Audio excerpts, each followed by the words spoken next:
Imagine your biggest day crumbling before your eyes, alone, betrayed, and forced to start over from scratch. I was already in my dress when everything unraveled. My name is Claire Monroe. I was 28 years old, standing in a back room of St. Andrew's Chapel in Lexington, Kentucky, wearing a silk and lace wedding dress I had chosen 6 months earlier. My best friend Danny had just finished pinning the last curl in place, and someone had handed me a flute of champagne. The sun was out. The chairs were set. The string quartet was tuning up. I was 5 minutes away from walking down the aisle until my phone rang. It was Liam. I remember smiling when I saw his name, thinking he was going to say something sweet, maybe tell me he couldn't wait to see me. But when I answered, there was silence. Just the faint sound of him breathing like the wind before a storm. Then, almost like it physically hurt him to say it, he whispered, "I can't do this, Claire." That's all it took. It felt like the walls collapsed, like someone reached inside me and pulled out the floor of my soul. I didn't even drop the phone, it just slipped from my fingers and landed with a soft thud on the hardwood. Danny froze. My mother gasped. The pastor outside the door kept calling my name, thinking it was time to cue the music. It wasn't. I stood there staring into nothing. My fiancé, no, not anymore, had just walked out without ever showing up. No explanation, no warning, just gone.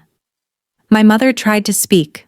My father cursed under his breath and stormed toward the door. Someone started crying. I'm not sure if it was Danny or me, but I didn't break down. Not yet. I walked to the mirror and looked at myself. Still a bride, technically. Still beautiful, technically, but empty. A mannequin wrapped in white, dressed for a moment that would never happen. I pressed both hands on the vanity to steady myself. Then I took a deep breath and said quietly, "I'm not doing this." No one stopped me. I walked out the back door of the chapel, past the folding chairs, past the hydrangeas someone had flown in from Charleston. Still in my wedding dress, still barefoot, still silent. And I kept walking. I didn't know where I was going. I just knew it couldn't be here. And maybe if I kept moving, I wouldn't fall apart. If you've ever had to walk away from something that was supposed to be your forever, leave alike. And stay with me, because what came next wasn't just survival. It was the beginning of everything.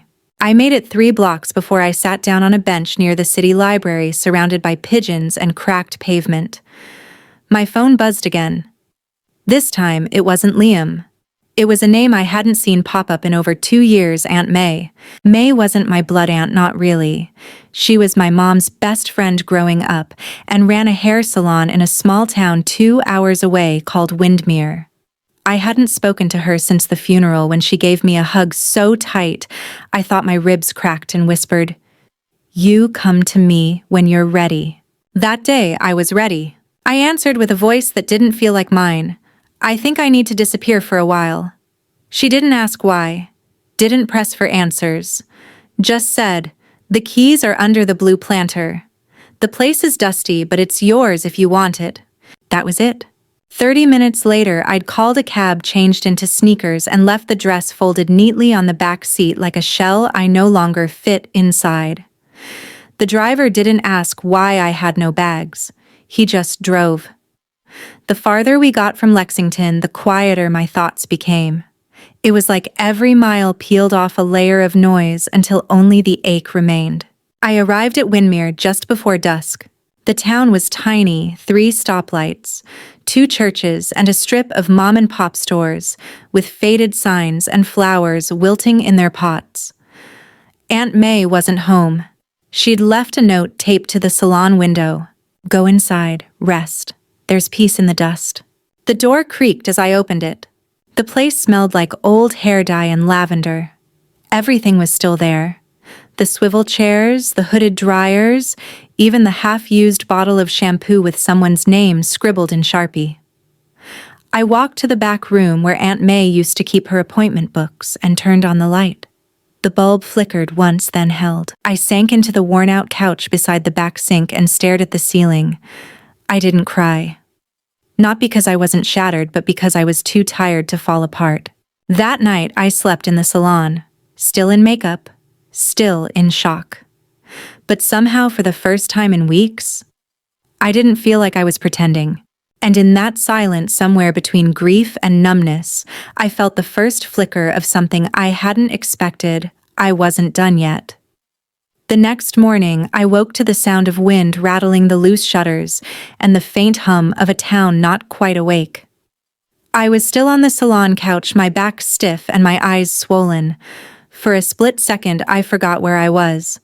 Then I saw the faded pink walls, the magazine rack stuck in 2009, and the ghost of myself still echoing from the night before. It was real. I was here. Not a bride. Not a fiancée. Just a woman who had nowhere else to go. I stood up and moved slowly toward the front of the shop. The windows were fogged from the morning chill, and the outline of Main Street barely shimmered through the condensation. I wiped one pane clear and stared out. Winmere was still asleep. A jogger passed. A woman pushed a stroller. Life went on even when yours stopped. The salon was still frozen in time. There were clumps of hair stuck in the corners of the floor. The mirrors had fingerprints from long-gone clients. Everything was layered in a film of dust and memory. It wasn't a place of glamour. It was a shell like me. But shells are just waiting to be filled. I found the storage room. Inside were old hairdryers stacked like forgotten helmets, boxes of appointment cards, curlers in faded plastic bags, and a photo of Aunt May from the 80s, big hair and bigger smile. She looked like she believed in herself. I wanted to feel that too. There was a notebook on her old desk. A client log, maybe. I opened it. Inside, written in neat looping cursive, were names, stories, jokes, and recipes. Yes, actual recipes tucked between reminders like, "Don't forget, Mrs. Harris likes her tea extra strong." It wasn't just a business. It was a place where people came to be seen, even if it was just once every 6 weeks. And right there, under a receipt for curl activator, Aunt May had written something that stayed with me. "This chair has heard more truth than most churches." I ran my hand over the old armrest of one of the styling chairs. The leather was cracked, the chrome dulled, but it stood firm, solid, like it was waiting for someone to sit in it again. Maybe someone like me. I spent the rest of the morning cleaning. I didn't have gloves, but I didn't care. I scrubbed the sinks, mopped the floors, opened the windows, and let the wind carry out years of silence. The sun crept in through the blinds and landed on my skin like a warm hand. I needed that. Halfway through wiping down the last mirror, I caught my own reflection. For the first time, I didn't look like a woman trying to escape something. I looked like a woman trying to start again. If you've ever stood in front of a broken mirror and tried to rebuild from the shards, share your story in the comments. It's easy to feel alone in those moments, but trust me, you're not. That afternoon, I heard a knock on the salon's glass door. I startled. Who would even know I was here? It was a man in a delivery uniform. He held a brown paper bag and a thermos. "You, Claire?" he asked. I nodded cautiously. "This is from May," he said, handing me the bag. Inside were 2 egg salad sandwiches, a slice of peach pie, and a sticky note, "Eat." Grief is heavy work. I don't remember the last time food tasted like kindness, but it did. After he left, I sat on the front steps of the salon and ate in silence, watching the town slowly exhale into the afternoon sun. Cars rolled by. A teenage girl on a bike waved. Someone inside the general store played an old song I hadn't heard in years. Then I saw her. An older woman, maybe in her 70s, walked past the shop, paused, and peered in through the dusty glass. She looked at me, and then at the styling chair inside. Her face lit up. "This used to be May's place," she said through the door. I nodded. "Are you reopening it?" I hadn't planned to answer, but something in her hopeful tone pulled the truth from me. "I don't know," I said. "Maybe." She smiled and whispered, "It's about time." After she walked away, I sat there wondering, what if I did? I didn't have a license. I hadn't cut hair since beauty school. But there was something about this place, this faded, dusty, half-forgotten corner of the world, that felt like it still had something to say. And maybe, so did I. That night, I took Aunt May's notebook to the back room and flipped to a fresh page. In block letters, I wrote, Claire Monroe, Day 1. It didn't feel like much, but it felt like mine. The next morning, I woke up before the sun did. There was something different in the air. Maybe it was the leftover scent of lemon cleaner, or maybe it was the way the silence felt less heavy. Either way, I didn't pull the blanket over my head this time. I got up, made a cup of black coffee using Aunt May's old drip machine, and sat at the front of the salon watching Windmere slowly come to life. I didn't know what I was doing, not really. All I knew was this: I wasn't going back to Lexington. I wasn't calling Liam. I wasn't asking for anyone to come get me. I was here, in this faded salon, with a notebook, a broom, and the faintest hint of resolve. The town was quiet, but not in a dead kind of way. It was the kind of quiet where everything still breathes just a little softer. The church bell rang at 8 a.m. sharp. Someone opened the hardware store across the street. The same woman from yesterday passed by and waved again. I didn't wave back. Not because I didn't want to, but because I didn't know how to be seen yet. The salon looked better in the morning light. Less haunted. More worn in. Like an old friend you hadn't called in a while but still trusted. I made a list in my notebook: fix the ceiling fan, oil the chairs, call about utilities, see if the water heater still works. Somewhere between repaint the trim and buy fresh towels, I paused. There was a name that had come up again and again in May's old logs: Gloria. Sometimes she was written as Gloria M., sometimes G, and sometimes just Glow. But no matter how she was listed, the notes next to her name were always detailed. Glow prefers lavender rinse on Friday afternoons. Don't forget to ask about her grandson's soccer match. She knows how to handle people watch and learn. Something about her stood out. I asked the lady at the corner market later that afternoon. Gloria. You mean Miss Glow, she said. Honey, she used to run this whole town's hair game. I heard she trained stylists in Nashville before she came back here. She's retired now, lives over on Birchwood Lane. I don't know what pushed me to go. Maybe I was looking for guidance. Maybe I wanted permission to believe I wasn't crazy for staying. Or maybe deep down I was searching for someone who remembered what it was like to start over in a small town that doesn't forget anything. So I walked to Birchwood Lane. Her house was modest white siding, hanging ferns, and a porch swing that looked like it had stories of its own. I stood at the gate for a full minute before working up the nerve to knock. When the door opened, a woman with silver hair pulled into a perfect twist and gold earrings shaped like scissors looked me up and down. You're May's girl, she said, not asked. Stated, like it was already written. I'm Claire, I managed. I know who you are. Come inside. She led me to a kitchen that smelled like fresh peaches and vanilla candles. There were no pictures on the wall, only tools, combs, brushes, shears, curling irons, each mounted like art. I want to learn, I said. Not because I think I'll be great, but because I don't know what else I'm supposed to do. Gloria sat down across from me, folded her hands, and raised one eyebrow. Why hair? She asked. I swallowed. Because it's the first thing that felt real. When I cleaned that salon, when I touched those chairs, I didn't feel like someone left behind. I felt like someone starting something. She nodded slowly, then stood. Then you show up here tomorrow, 6 sharp. And don't wear anything you'd mind getting color on. That was it. No grand speeches, no hand-holding, just an invitation. I walked back to the salon with shaky legs and a racing heart. I didn't even know if I still had steady hands. I hadn't done a proper haircut since beauty school, and that was nearly a decade ago. But fear wasn't the point anymore. Trying was.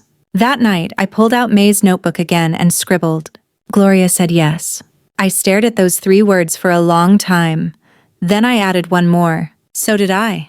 If you've ever said yes to something before you felt ready, if you've ever chosen growth over comfort, tell me about it below. What did you risk? What did you gain? Now it's time to see if I could turn scissors and silence into something worth staying for. The first time I stepped into Gloria's garage-turned-salon, I felt like I was trespassing on sacred ground. It wasn't just the smell, though. The mix of lavender spray, acetone, and old leather hit like a memory I didn't even know I had.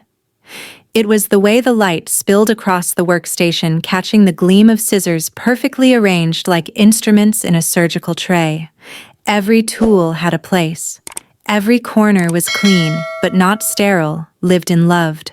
Gloria stood at the far end of the room, tying an apron around her waist. She didn't say good morning. She didn't ask how I slept. She just tossed me a broom and pointed to the floor. "You want to learn, you sweep first." I swept, in silence, for 20 straight minutes. Then she handed me a spray bottle and a roll of paper towels.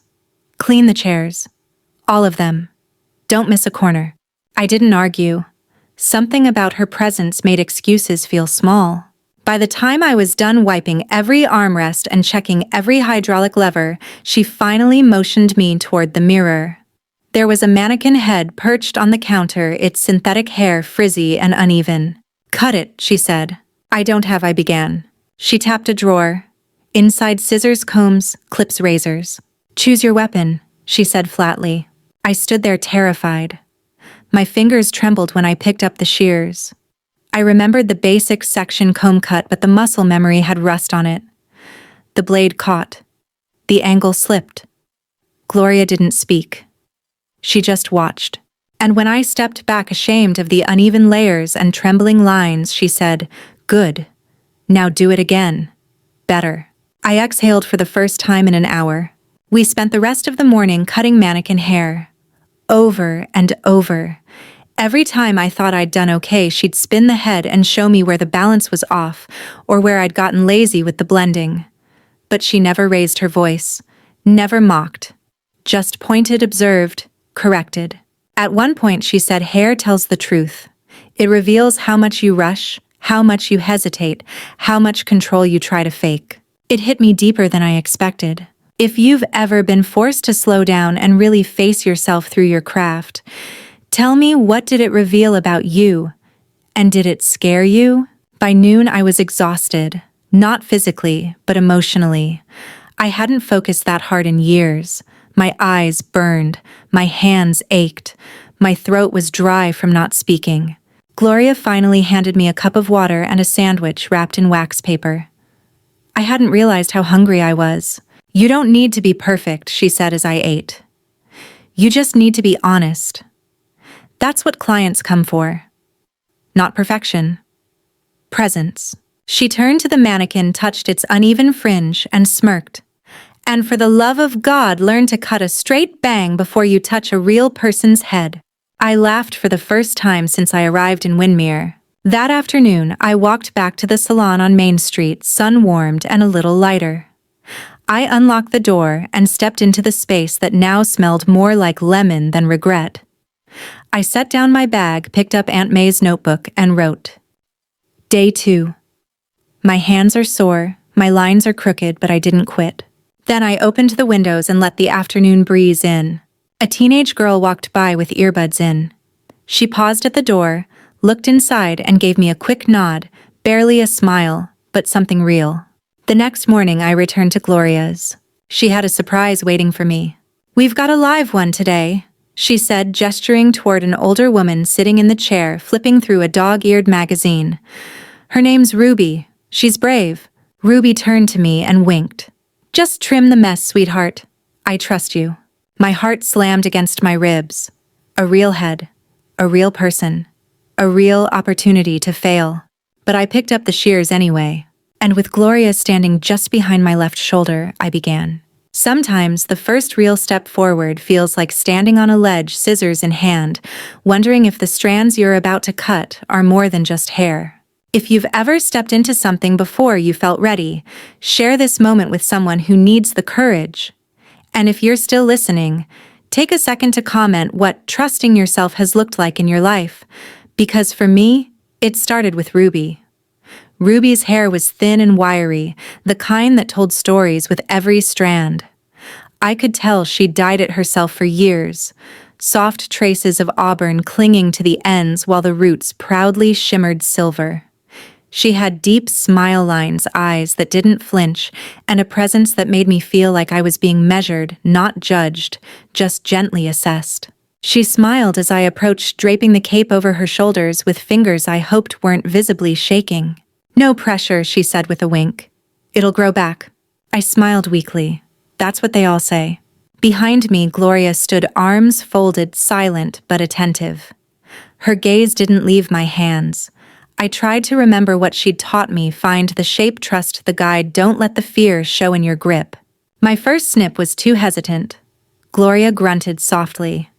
Not disapproval, just a cue to get serious. So I started again. Slower. More intentional. Section by section, the rhythm began to return. My shoulders relaxed. Ruby hummed along to a dusty jazz tune playing on a small radio by the window. She didn't flinch. She didn't comment. She just let me work as if she believed in something I wasn't sure I even had. And when I made a mistake, because of course I did, I owned it. I took a little more off here than I meant to, I admitted. Ruby opened one eye and smiled. Good. I needed a change. It wasn't perfect, but it was honest.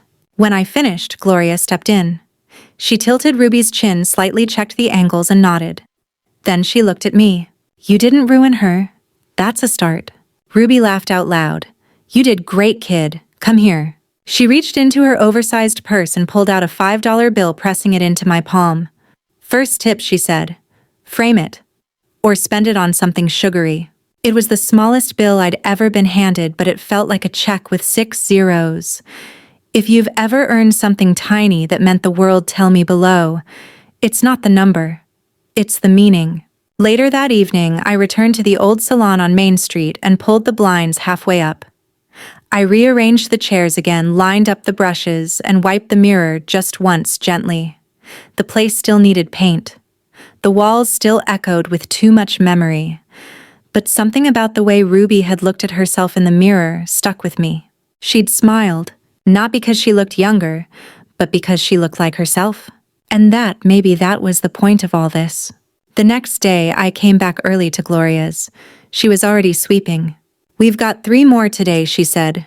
My stomach flipped. 3. She nodded. Word travels fast here. Windmere may be quiet, but honey, it listens. The first client was a high school girl with dyed green tips and a chipped phone screen. She barely spoke, but nodded yes when I asked if she wanted layers. I worked slow. She smiled once, barely, when I showed her the back.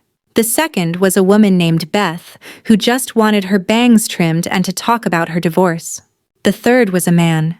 Yes, a man named Charlie, who said he missed the days when barbers actually knew how to fade without leaving lines.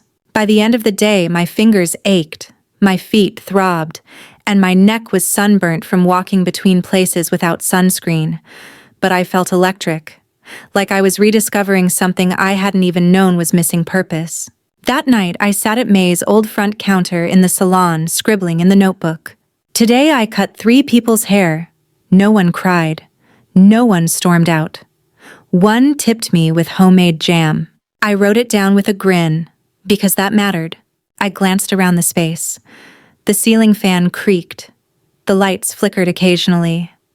But for the first time since I'd walked out of that chapel, I didn't feel like I was surviving anymore. I felt like I was creating, and creation, I was learning, didn't require perfection, just the willingness to try again. If you've made it this far, ask yourself, what's the first haircut moment in your life? That small, shaky leap you took that ended up changing everything. Drop it in the comments, because someone else out there needs to hear it. 2 weeks passed like they were measured in snips and trimmings, not days. Each morning, I walked to Gloria's before the sun could even shake off the dew, and each evening, I returned to May's salon with aching wrists, stained fingers, and a notebook that was slowly filling with the kind of details no one teaches you in school: how to calm a client's nerves, how to read someone's eyes in the mirror before they say what they really want, how to gently say, "You don't need to change a thing." It was during the 3rd week that the unexpected happened. Her name was Meredith. She came in on a Tuesday, cool air, gray skies, one of those days that feels like it's waiting for something. Meredith was in her late 40s, dressed too nicely for Winmere, hair pulled back into a tight bun, makeup done with precision. She sat down in Gloria's chair like she was sitting for a deposition. "I want to cut it all off," she said. Gloria raised an eyebrow. "Ah." Meredith nodded, every inch. She had long, dark hair, smooth, healthy, clearly maintained with care. It hung past her shoulders like a silk curtain. Cutting it all off wasn't just a choice. It was a statement. "Any particular reason?" Gloria asked, keeping her voice neutral. Meredith met her eyes in the mirror. "Let's just say, it's been coming for a while." Gloria turned to me. "You're up." My heart jumped. Me. "She wants a fresh start," Gloria said. "So let someone else starting fresh be the one to do it." I approached Meredith slowly. "Are you sure?" She nodded. "I lost my mother last month. Cancer. She always wanted to see me with short hair. Said it would show my jawline." There was a long pause. "She never got to see it. But I want to." I swallowed. "Would you like to donate it?" She smiled faintly. "That would be nice." We tied her hair into 4 sections and secured them with elastics. I held the scissors over the first tail and looked at her in the mirror. "Last chance." Meredith breathed in slowly. "Do it." And I did. The scissors sliced through the first section with a soft crunch. Then the second, third, fourth. Each one fell into my palm like shedding armor. Her neck was exposed now. Her face looked different. Sharper, freer. When the last strand dropped, she exhaled sharply. Then laughed. "Oh," she said. "I didn't think I'd feel that." I started shaping the cut, a soft bob that framed her jaw swept to one side. With every snip, she spoke more. About her mother. About growing up in a small house with 3 siblings and 1 bathroom. About never being allowed to dye her hair even though she always wanted to go strawberry blonde. When we finished, she stared at herself in the mirror for a long time. "I look like me," she whispered. "Not the version I thought everyone else wanted." Sometimes it takes losing something to realize what was never yours to begin with. If you've ever cut something out of your life to make room for yourself, I hope you'll share that story below. Gloria placed a small envelope in Meredith's hand. Inside were her 4 ponytails tied and labeled for donation. When she left, the room was silent for a beat. Then Gloria looked at me and said, "That wasn't just a haircut. That was a goodbye." And she was right. That evening, I unlocked May's salon and walked in with Meredith's story still circling in my chest. I sat on the floor beneath the front window, flipping through the notebook, and realized something. This place, this dusty, almost forgotten corner of town, was starting to become sacred, not because of what it was, but because of what it now held: pieces of people, moments of change, evidence of becoming. The next morning, I put a sign in the window. "By appointment only. Walk-ins, welcome to knock anyway." It was half serious, half invitation. And the very next day, someone knocked. A girl named Haley, 17, acne scars, eyes cast down. She didn't want a new look. She just wanted someone to wash and detangle her curls because her mom had stopped doing it since the divorce, and she didn't know how. She cried when I brushed through it gently and told her it was beautiful. That night, I wrote, "Hair isn't just hair. It's grief, joy, freedom, memory. And sometimes it's the only thing we feel brave enough to change. Sometimes the smallest gestures create the loudest echoes." If you're still listening, I want to ask, what was the most meaningful goodbye you ever gave yourself? Share it. Someone else may need permission to do the same. The chair was already spinning when I saw him through the front window. At first, I thought I was imagining it. The same old silver sedan. The one with the scratch along the left door and the Georgia plates I used to trace with my fingertip while we waited at red lights. The same car that had driven me to our engagement dinner. The same car I watched disappear from the chapel that day without ever arriving. Liam. He parked across the street. Just like that. Like it was any other Saturday. I felt every cell in my body freeze. My scissors stopped mid-air. My client, a chatty middle-aged woman who wanted just a little off the ends, followed my gaze. "You okay, hon?" I nodded slowly, forcing a smile. "Be right back." I stepped into the back room and closed the door behind me. My breath came short. The last time I saw him, well, I didn't. Not really. He never showed. Just a voice on the phone. Just silence that gutted everything. And now he was here. Now. I took a breath. Then another. Then I walked out like I had every right to stand on my own floor in my own space, breathing air I earned. By the time I opened the door to the sidewalk, Liam was already halfway across the street. "Claire," he said, stopping 3 feet from me. "Liam," I replied, flat as a mirror. He looked thinner, paler. The confidence he used to carry in his shoulders had melted into something softer, something guilty. "I didn't know if you'd be here," he said. "It's my salon," I answered. "Of course I'm here." He glanced at the sign, read it like he was trying to decode something in my handwriting. "This place, it's yours." I nodded. "I came here last month," he admitted. "Parked across the street. I saw people lining up. I almost came in. But you didn't." He looked down. I didn't know what to say. "If you've ever had someone return only when they see you've survived without them, what did you say? What did you wish you'd said?" He rubbed his hands together like he was cold. "I think about that day. Every day. What I did, what I didn't do. It was cowardly. I know that now." I didn't interrupt. He went on. I panicked. It felt too big, too final. "But I've changed, Claire. I came to tell you I'm sorry. And maybe ask if there's still something left between us." I almost laughed, not out of cruelty, but disbelief. I looked at him, this man I had once pictured a whole life with. I had once imagined porches and kids and inside jokes at grocery stores. And now, standing here, I felt nothing but a memory trying to reattach itself to a future that no longer needed it. "You want to know the hardest part," I said. "It's not that you left. It's that you waited until the dress was zipped up. Until my father was holding the rings. Until the music had started." He opened his mouth, but I lifted my hand. "I don't want to fix this," I continued. "I don't even want closure. I've already lived the part where I needed you to explain.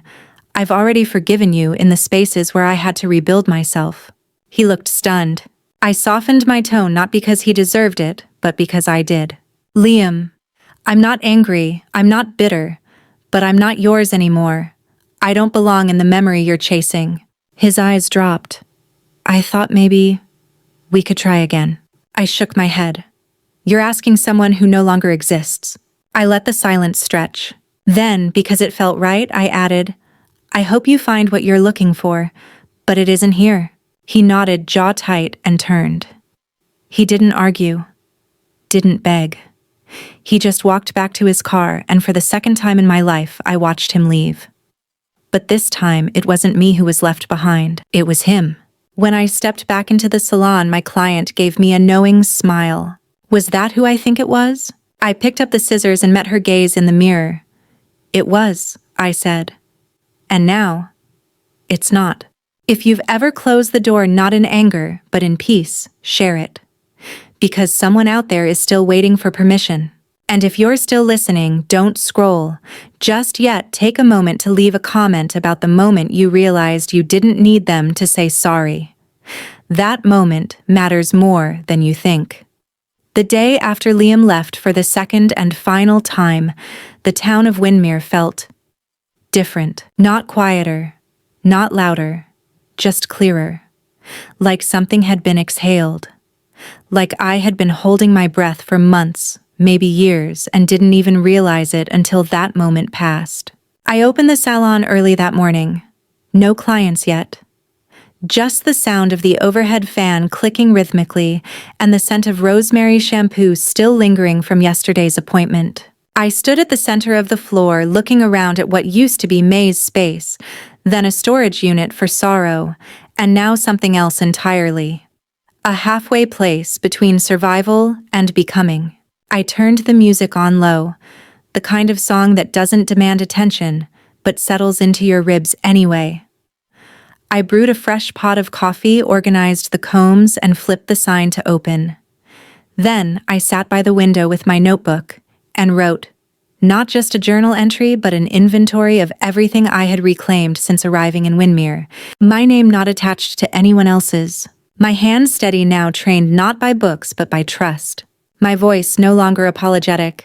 And this place, four walls, a mirror, and the silence to listen to people when they sit down and say, just a trim, but means so much more. That morning passed without much fanfare. A walk-in came by for a buzz cut. An elderly woman brought cookies just because. Haley, the teenager with the curly hair, waved at me from across the street and mouthed, "Thank you," as she passed with her mom. I felt grounded, not dramatic, not heartbroken, just present. And then Mason walked in. He wasn't a client. He wasn't scheduled. He didn't even knock. He just appeared in the doorway with a dusty clipboard, a folded set of architectural sketches, and a sheepish grin that made me instantly suspicious. "I brought something," he said. I raised an eyebrow. "I can see that." He walked in, set the papers down on the counter, and unfolded them like they were secret blueprints. Because they were. "This," he said, "is what your space could look like with a little work." I looked down at the plans: an expanded floor layout, 2 more chairs, a back room converted into a cozy wash station, a porch entrance redesigned with ramp access and reclaimed wood paneling. "Why are you showing me this?" I asked, halfway between flattered and panicked. "Because," he said, voice steady, "this building is still owned by the county, and they're willing to sell." I stared at him. "You want to buy it?" I asked. "No," he said. "You do. I'm just here to help make it possible." My breath caught. If someone ever believed in you before you believed in yourself, you know how much that moment shakes your bones. Tell me about it in the comments. Who was it? What did they see in you? I crossed my arms. "That sounds like a big leap." He shrugged. "So take a smaller one. Let me walk you through the process. Talk to the county with you. We can figure it out. And what's in it for you?" Mason didn't miss a beat. Nothing. Except the satisfaction of helping a good thing grow. I didn't answer. Not then. I needed time. Space. To breathe. That evening, I sat on the salon floor with a pen in hand and stared at the blank page. This wasn't just about scissors and blow dryers anymore. This was about ownership. Commitment. Roots. And I'd spent a long time learning to walk away from things that weren't mine. Maybe it was time to start walking towards something that was. I picked up the phone, dialed the number on the county listing Gloria had taped to the fridge weeks ago, and scheduled a meeting. Then I messaged Mason, "Let's talk tomorrow." I didn't say yes, not yet, but I didn't say no. And that was the biggest shift of all. Some decisions don't come with fireworks or speeches. They arrive quietly, like dusk, like a whisper that says, "You're ready." If you've ever faced a decision that scared you into stillness, but you said maybe instead of no, drop that story below. Because those maybes are the cracks where light gets in. The county building was beige, bureaucratic, and smelled like old printer toner and stronger than necessary air freshener. A bored receptionist handed me a clipboard. Mason sat beside me, calm as ever, reviewing paperwork with the quiet focus of someone who wasn't just helping, but who genuinely cared about getting it right. I was holding a pen, but I couldn't bring myself to sign yet. "You okay?" he asked softly. "I feel like I'm about to sign my name onto something too big for me." Mason smiled, not patronizing, just steady. "Then let's break it into pieces. What scares you the most?" I looked at the form: property purchase request, estimated renovation budget, loan application. "All of it," I whispered. And under that, though, I didn't say it was the deeper fear. What if this fails? What if I become the girl who got left again, this time by her own dream? He leaned closer. "You don't have to do it alone." Those words shouldn't have made me emotional, but they did. If you've ever hesitated at the edge of something because no one ever stood beside you before, let me tell you, your fear is valid. But so is your readiness. We submitted the paperwork that day. A week later, I stood in the middle of the salon holding an envelope from the county. Inside, a letter approving the sale and a proposed contract. They were willing to transfer ownership at a price that made my head spin: $275,000. Not outrageous for the building, but still heavy. I didn't have it. Not even close. Mason again didn't flinch. "I can help cover the upfront cost. We'll write it up as a partnership," he said. But this stays your name on the deed. I stared at him. Why are you doing this? Because some places deserve to stay alive, he said. And some people deserve to own what they've built. He left me alone with the offer. Said to take time, breathe, walk around the block if I needed. I did. I walked past the post office, past the coffee shop where I once hid from the rain, past the bench where I first cried into a sandwich wrapped in wax paper. When I got back, I called him. Okay, I said, let's do it. The following weeks were a whirlwind: contractors, forms, finances.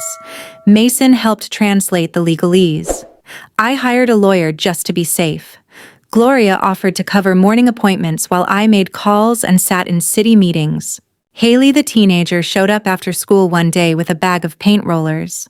You said you needed help? She shrugged.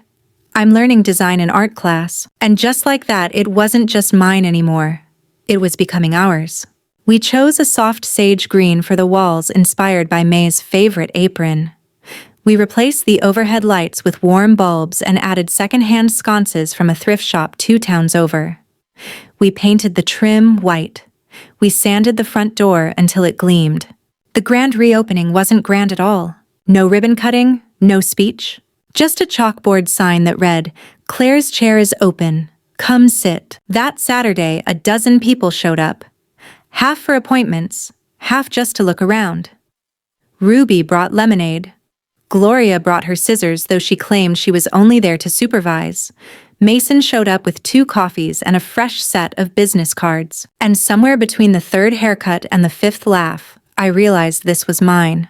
Not because of the deed, but because of the lives it was beginning to hold.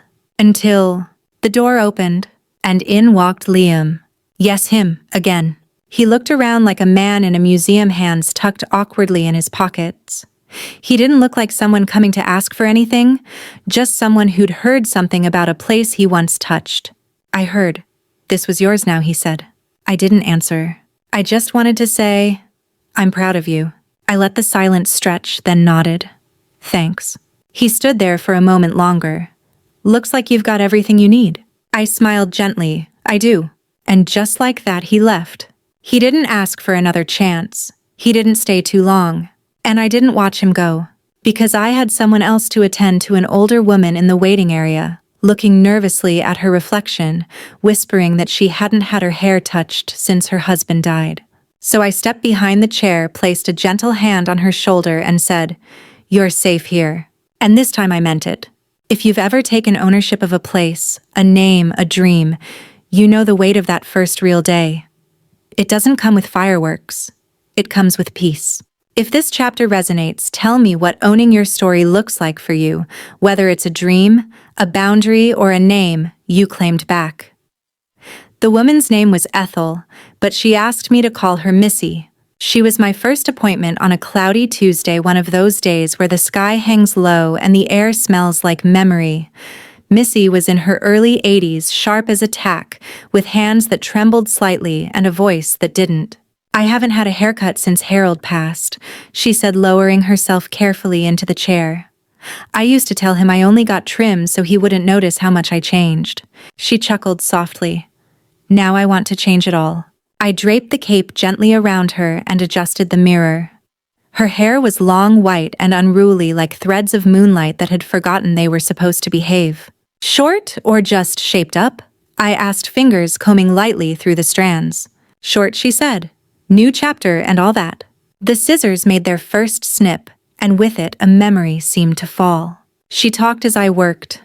About Harold's stubbornness, about their house on Birchwood, about how she hadn't gone back into the den since he passed.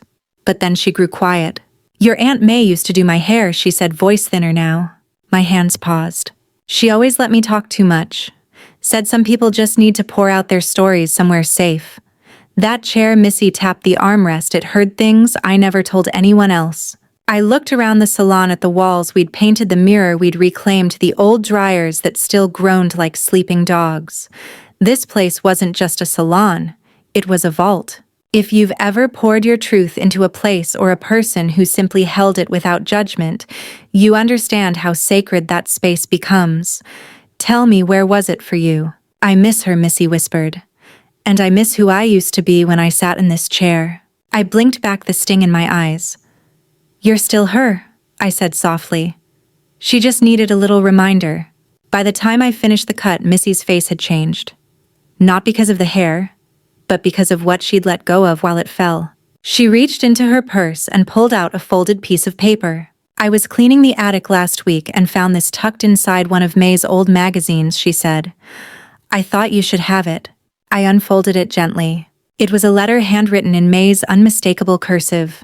To the girl who finds this when she needs it most, you are not here by accident. This place called you for a reason. You're going to rebuild more than a salon. You're going to rebuild yourself. And I want you to know, I believe in you. May. I didn't speak, couldn't. Missy smiled. She always did know when someone needed a little push. I nodded, fingers trembling around the page. Thank you for bringing this. No, she said, rising carefully. Thank you for staying. After she left, I locked the door for a few minutes, not because I needed privacy, but because I wanted to sit with the weight of that letter. I'd come to Winmere thinking I had nothing, just a wedding that never happened and a life that had fallen apart. But May had seen something in me long before I ever knew it was there. She'd left a trail one only someone broken open could follow. That night, I framed the letter and hung it above the front desk.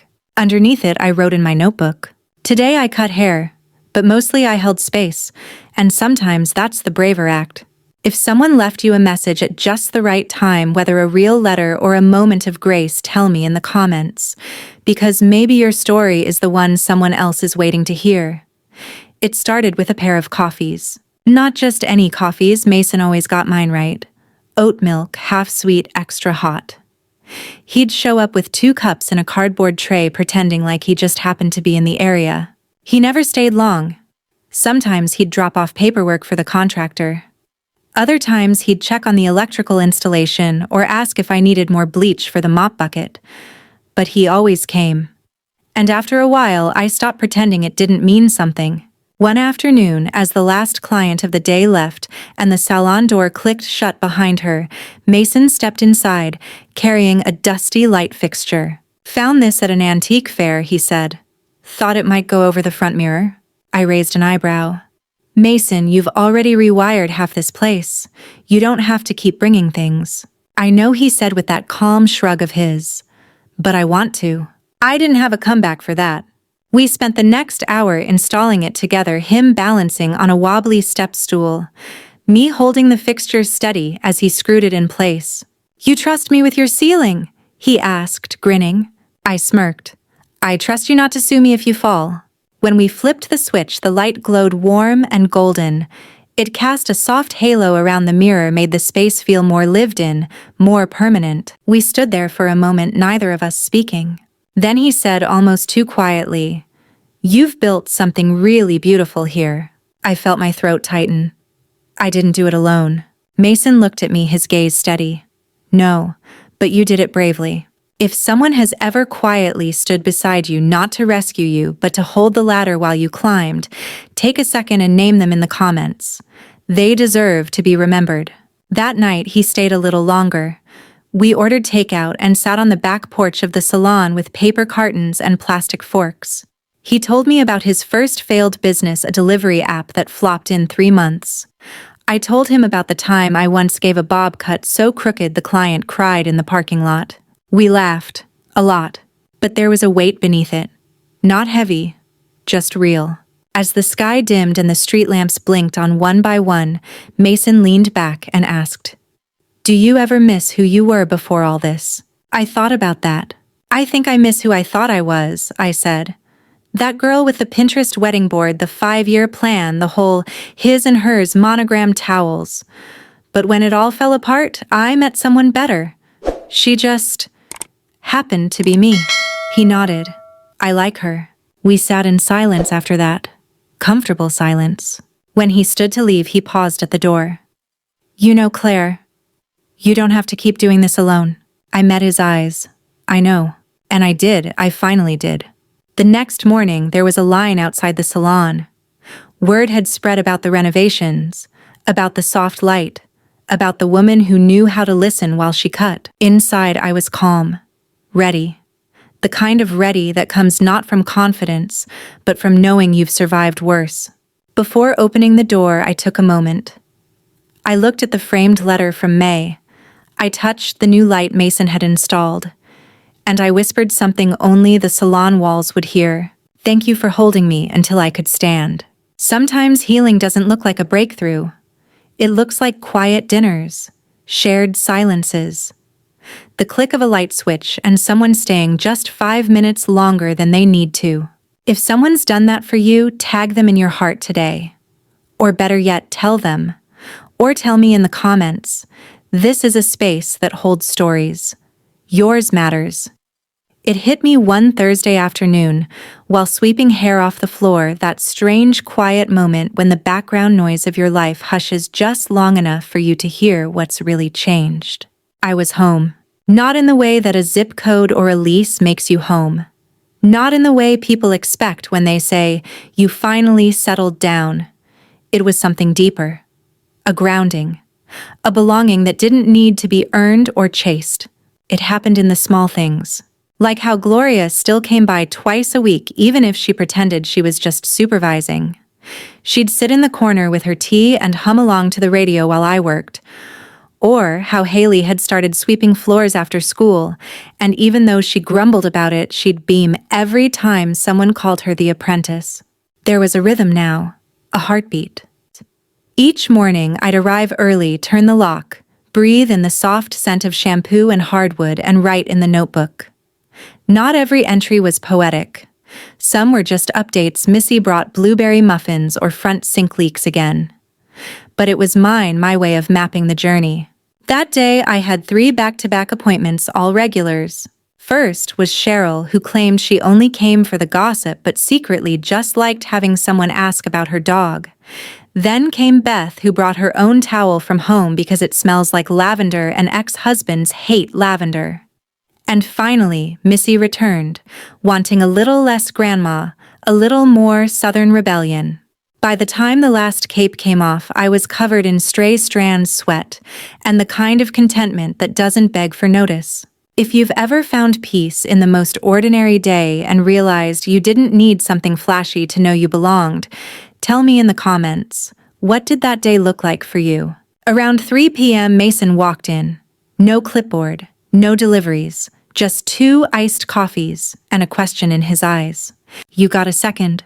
I motioned toward the back patio. We sat beneath the string lights we'd put up 2 weekends ago, sipping quietly. He looked nervous. I hadn't seen him nervous before. So he began. There's a patch of land I've been thinking about. My eyebrow went up. You planning to build a cabin and disappear into the woods? He chuckled. Not quite. It's just outside town, flat open. Could be something more. I tilted my head. More. He pulled out a folded brochure. Inside was a rough sketch of a 1-story structure, big front windows, wraparound porch, and a sign over the door that said, "The chair and table." I looked at him confused. A cafe, I asked. A cafe, he confirmed, with a bakery counter. And maybe a space for workshops. Teaching kids, older folks, anyone who wants to learn how to do what you do. My eyes scanned the design. It's beautiful. It's an idea, he said.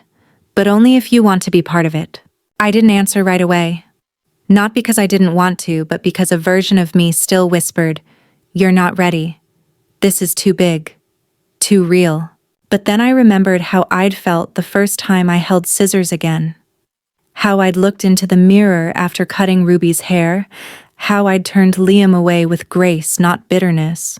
And how May's letter said I'd rebuild more than a salon. So I looked up at Mason. "I don't want to do it alone," I said. He smiled. "You won't."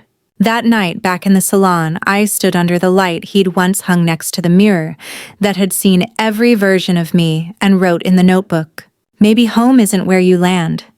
Maybe it's where you decide to build." Have you ever dared to imagine something bigger than what you thought you deserved?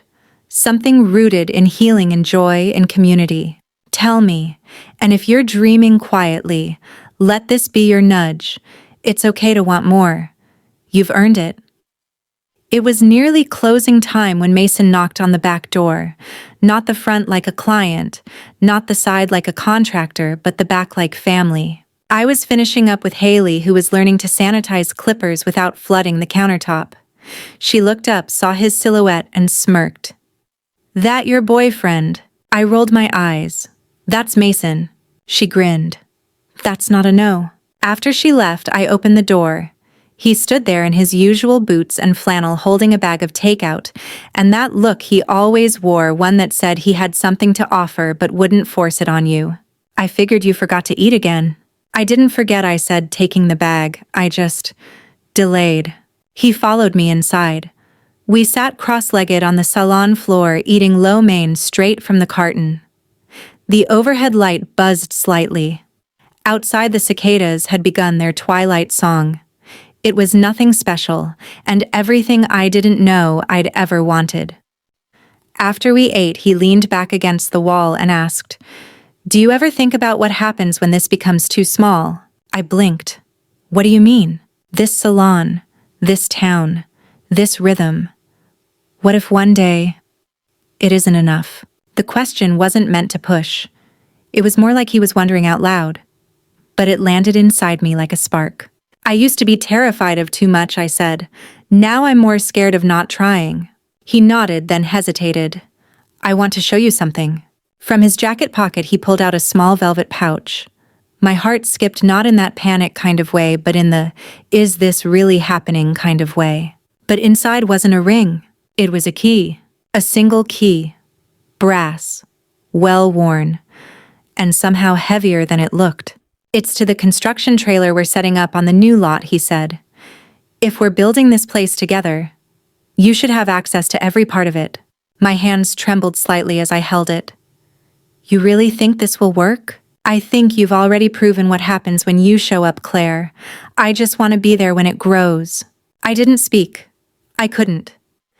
So instead, I leaned against him, our shoulders touching, our breaths sinking like two people who finally stopped waiting for permission. Later that night, as I closed up the salon, I placed the key on the shelf under May's letter. Not to hide it, but to honor it. I wrote in the notebook, "Today someone handed me a key, not just to a place, but to possibility." And as I turned off the lights, I realized something even more surprising. I wasn't afraid. Not of failing, not of growing, not even of loving again. Because Mason never asked me to forget who I'd been.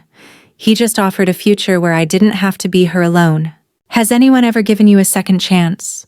Not just at love, but at believing in something again. Share it in the comments. Or share the moment when you chose to hand the key of trust to someone else. Because those moments, they shape the life we build next. It didn't take long before word spread about the changes at the salon, and the community that had quietly formed began to grow in ways I never expected. One cool morning, Haley burst through the door with a stack of flyers in her hands, eyes shining with excitement. "Miss Claire, you won't believe it. The school's starting a vocational program and they want you to come teach hairdressing classes." I blinked, momentarily stunned. Teaching me. Just a few months ago, I was terrified of holding scissors near real hair. Now here I was, being asked to share everything I'd learned with a whole group of students. The thought was both exhilarating and terrifying. But I said yes, and so it began.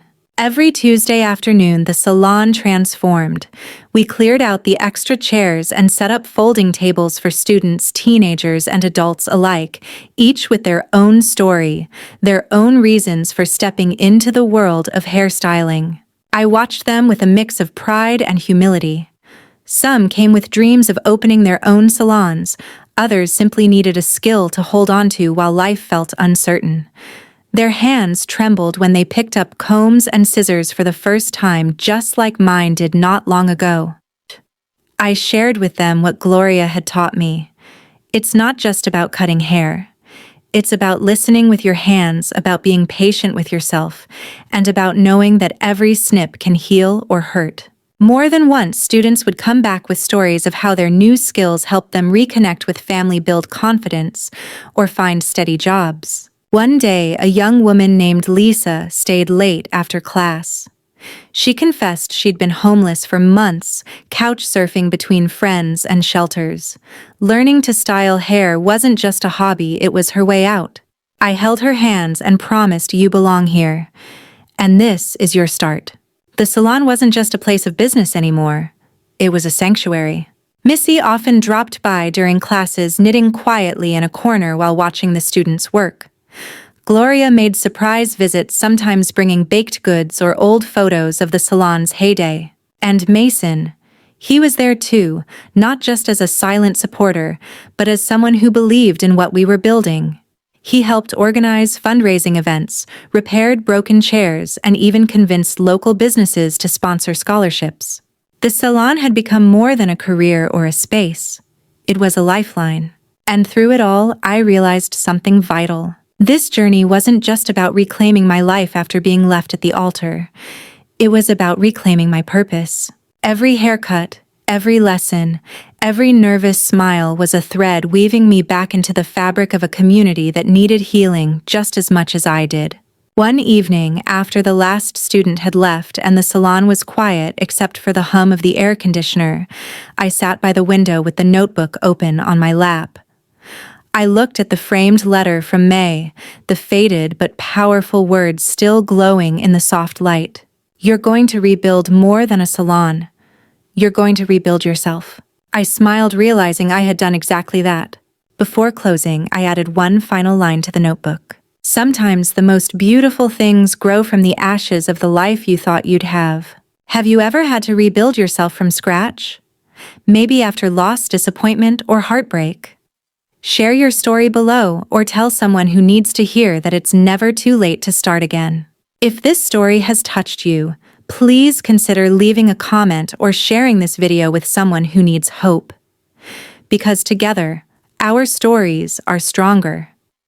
Months had passed since the salon's transformation from a quiet refuge to a bustling hub of creativity and healing. I stood behind the counter one morning watching sunlight spill across the polished floors, the scent of fresh shampoo mingling with the faint aroma of coffee brewing in the back. The salon was alive. The door chimed and a familiar face stepped inside, Mason holding a small wrapped box. His smile was as steady as ever, but there was a new light in his eyes. "I've been thinking," he said, setting the box down. "It's time to make the dream real." He pulled out a pair of keys, shiny new and heavy with promise. "To the new place," he said. My breath caught. We had talked for weeks about expanding, about creating a space that wasn't just a salon or a classroom, but a community center. A place where people could come to learn, to heal, and to grow together. And now that place was ready. We walked together through the empty storefront just a few blocks from the salon. The walls were bare, the floors dusty, but the possibilities were endless. I could already see the laughter, the creativity, the hope filling those rooms. Turning to Mason, I felt a surge of gratitude and excitement. This is more than I ever imagined." He nodded. "You've built something powerful, Claire, and this is just the beginning." That night, I sat alone in the salon, the day's excitement washing over me like a warm tide. I opened May's letter once more, tracing the words with my finger. "You're going to rebuild more than a salon. You're going to rebuild yourself." And I had. From the ashes of heartbreak, I had risen, not as someone waiting for love or permission, but as a woman who creates, who leads, who owns her story. The wedding dress I had packed away months ago hung quietly in the back closet, a symbol not of loss, but of transformation.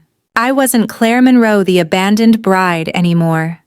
I was Claire Monroe, founder of a community, a teacher, a maker of beauty and hope. As I closed the lights and locked the door, I whispered a promise to myself. No matter what comes next, I will keep building, for me and for anyone who needs a place to call home. If Claire's story has inspired you, if you've ever faced a moment where everything fell apart only to rise stronger, I invite you to join the conversation. Leave your thoughts, your experiences, your dreams below. And remember, sometimes the hardest endings are just the beginning of something beautiful. Thank you for listening. Sometimes life breaks us open not to destroy, but to let something new rise from within. Claire Monroe's story is a testament to the quiet power of resilience, the way heartbreak can become a catalyst for rebirth, and how one person's courage can transform not only their own life, but the lives of an entire community. She didn't find salvation in a perfect plan or a fairy tale rescue. She found it in dust-covered salons, in the steady rhythm of scissors and combs, and in the gentle kindness of strangers who believed in her before she believed in herself. Her journey reminds us that being left behind isn't the end. It's a pause, a space. And in that space, if we dare to breathe again, to hope again, to create again, we just might discover a version of ourselves that's stronger, wiser, and more alive than ever before. The path isn't easy. It requires patience. It requires embracing uncertainty. It requires showing up every day even when the scars still ache. But the reward is a life built on your own terms, a life shaped by your hands and your heart. If you're watching this and feel lost, broken, or unsure, know this. Your story isn't over. The ashes beneath your feet can nourish new growth. The shadows that surround you can become the backdrop for your brightest moments. And when you're ready, the world will be waiting not to judge, but to witness your rise. Thank you for being here, for sharing in this journey, and for believing that no matter what, your next chapter can be the most beautiful one yet. If Claire's story touched you, please take a moment to like, comment your own experiences or hopes, and subscribe to join a community that uplifts and empowers. Because together we're stronger, and our stories shared become beacons of hope.